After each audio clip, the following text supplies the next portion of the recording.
دېرش کاله مخکې دوبۍ د ریګونو نه ډکه یوه دښته وه، خو وروسته د هغې په یو ستر تجارتي ښار باندې بدل شو او دې ښار د خلکو سره درې ژمنې وکړې. ټکس نشته، دلته به سیاسي لوبې نه کیږي او تاسو کاملا په امنیت کې یاست. او د همدې له امله د دوبۍ په ښار کې د 100% نه 15 سلنه خلک دې ښار ته میلمانه راغله ترڅو خپل اولادونه په صحیح شکل باندې وروزي. اما ایران هر څه ور خراب کړه. اوس د دوبۍ په هر ځای کې راکټونه اوري او د دې له امله هغه خلک چې دوبۍ ته د میلمنو په شکل راغلي وه دا هیواد پرېږدي. ولې ځینې خلک دا هیواد نشي پرېښودی؟ مثلا د پاکستان ټکسیوانان، مثلا د فیلیپین غریب کاره مزدوران او د افغانستان هغه تجاران چې په دوبۍ کې سرمایه گذاري کوي یا هغه غریبان چې په دوبۍ کې کار او تجارت لري.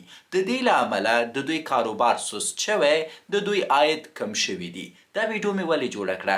که چیرته تاسو مسافر لرئ چې په دوبۍ کې کاروبار کې مصروفه دي، په څو وختونو کې ورسره لیاز وکئ، ځکه په دوبۍ کې د دې جګړې سره شرایط سخت خرابه شوي او په دې مسافرو باندې ډیر جدي فشار دی ترڅو تاسو ته حلاله روزي پیدا کړي.